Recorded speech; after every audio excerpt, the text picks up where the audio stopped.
Alright guys, so I'm Steel, and I have spent shit tons of hours in the Souls games, generally speaking, mostly focusing on the PvP, and I see like the changes listed on the IGN portal are mostly regarding the PvP. So I think I'm like a right person to talk about it. I will try to explain like certain points and maybe bring some insight to them, and without any further ado, let's just get started. Maximum number of players online has increased from 4 to 6. Good change and bad change. I mean, that's pretty much mean 4 versus 2 in every single match regarding the matchmaking is dedicated servers hosted right now. So that's gonna be way easier to get into the fights, exactly like in Dark Souls 3. Actually, it's funny, but I think it's gonna be easier to gangspank than ever.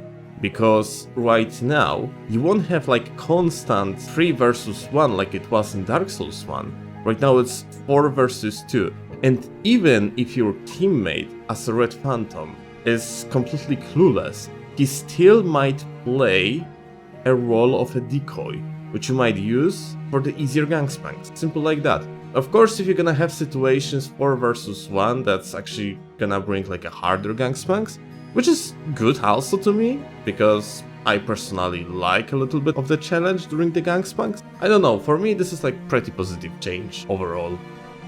Dry finger, blah blah blah, moved, blah blah blah, something. The general point of this change is the fact they want to give you the easier access to the dread finger, and I'm completely fine with it. This is actually a good thing in my opinion. There is no reason to talk much about it. It's just a dread finger earlier in the game working like that one from Dark Souls 3.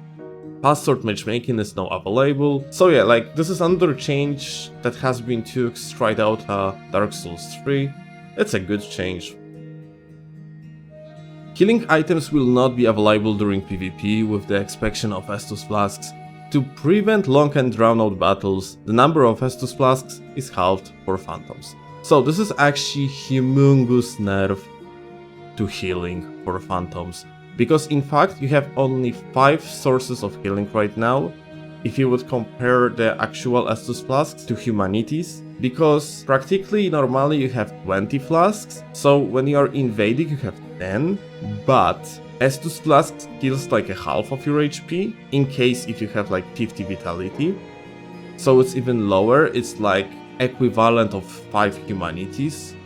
I don't know what to think of it. Theoretically wise they are right, like there is less healing, so the length of the fights should be shorter. On the second side, this change probably gonna cause the PvPers to play more safely, so it actually might work completely differently. Invaders simply gonna play more cowardly, so the average length of the battle might actually increase. I don't know, we gotta have to see how it's working in the practice. When a player defeats invading Phantom, their Estus Flask is restored, so completely Dark Souls 3-like. Players can turn on and off global matchmaking. So yeah, this is actually like a Dark Souls 2 thingy. You had like possibility to turn on the global matchmaking. From that what I know, and from that what legend says, that was working only for the Japanese players. You had like 2 regions, Japanese and the rest of the world. People from Japan could have turned that on to get matched only with people from their region. However, that wasn't working neither for NA players nor European players, so I cannot tell much about it. Maybe it's gonna be working differently in Dark Souls 3, maybe it's gonna be like you will be able to connect only with people who has the password on, and you will be separated from the matchmaking for the rest of the world. It's really hard to say. The last point is pretty much confirmation there will be level-based matchmaking, with the expansion of password matchmaking, exactly like in Dark Souls 3. You gotta have the scaling instead. If you're gonna connect with like 250 level friend, if you are level 50, you're gonna scale down to your level and your damage, and that's pretty much it. This system was working pretty well in Dark Souls 3, so I think there is no reasons to worry about. There are like 3 points regarding matchmaking. This thing pretty much screams, we are bringing Dark Souls 3 Arena to Dark Souls 1. We have another section called Everything Else.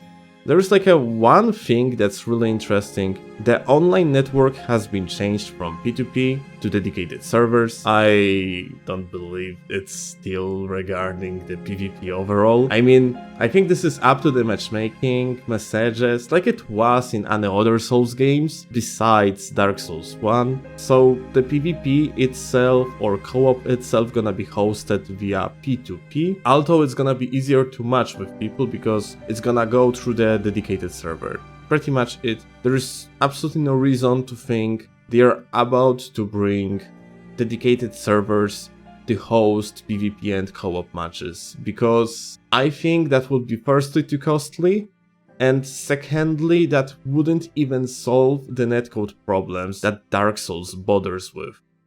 So yeah guys, that's pretty much it. Thank you a lot for watching. I see you in the next videos. Have a good one. Subscribe, like, do a flip. I don't know man. It's up to you. Have a good one. Bye bye.